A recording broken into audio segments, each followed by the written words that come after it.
Chair, that the members of the Democrat caucus in the Ohio Senate have all supported the resolution.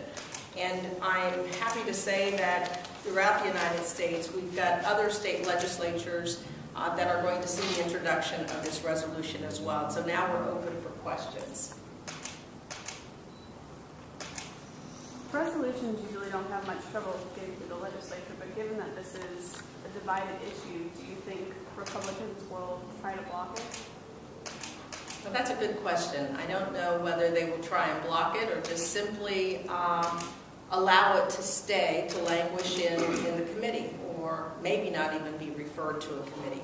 But we felt it was important to introduce it, whether the members of the leadership in the Ohio Senate or in the Ohio House decide to allow the resolution to go through the deliberative process. That's certainly on them. But we needed to stand up for women and men and families throughout the United States, and certainly here in Ohio, to do what we thought was fair, what was right, and what was just. You know, and I think the key here is what Senator Tavares pointed out, that it's a deliberative process. And in order to have a deliberative process, one has to start by engaging and suggesting a conversation and then finding out where that can be. I will tell you, through all of the process of all of the bills that have been introduced, there have been conversations.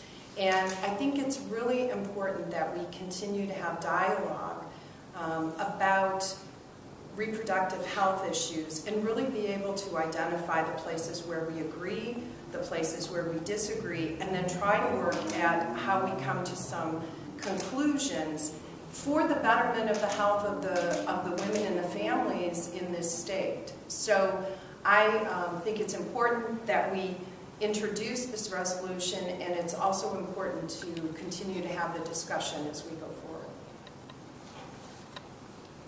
Do you feel like a lot of emphasis has been put on the abortion issue at the expense of other women's issues with this General Assembly? And if so, can you explain why?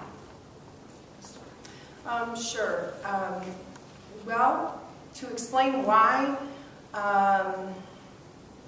it asks me to try to get in the minds of folks and describe their intention.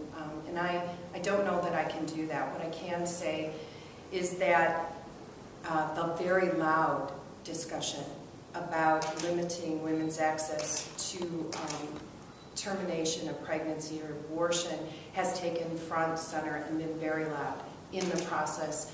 The discussion about access to contraception, the fact that there are health disparities across racial and economic lines have been lost totally.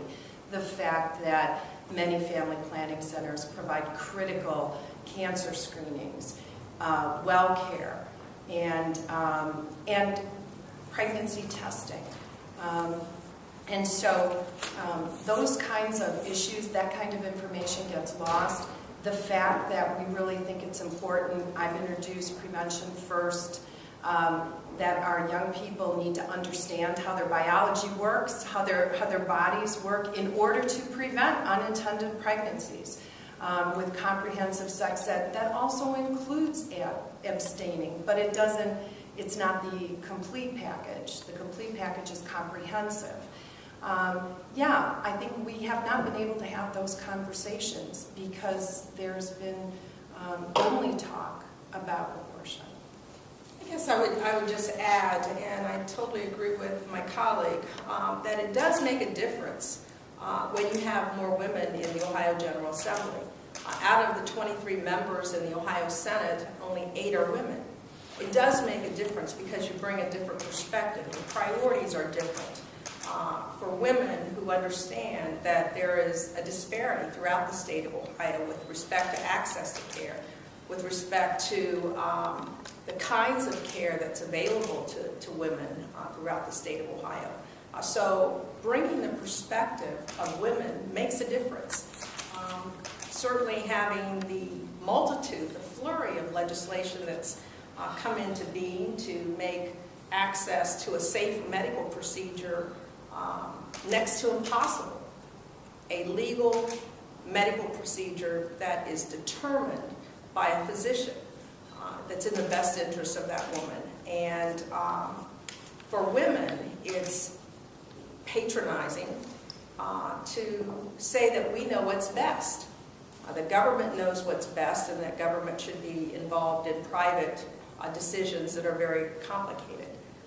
Disparities, we've got women who are dying, and that's not okay because they don't have access to comprehensive health care, which includes reproductive health care. And the other thing I want to say is that the statistics bear out that any time a country, a state makes more restrictive abortion laws, restricts women's access to comprehensive reproductive health care, fatalities go up and abortions actually increase. We have seen a steady decline and a flat line over the years of the number of abortions that have happened in this country, and Ohio is not any different than most of the states across this country.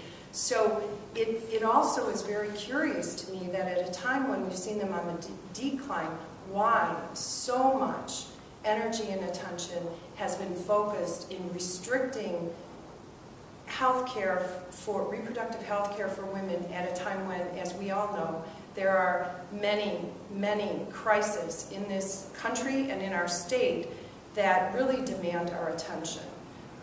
Jobs, health care for all, education quality and excellence. And so at this time, but to be spending this much energy on restricting rights is curious to me and also very troubling.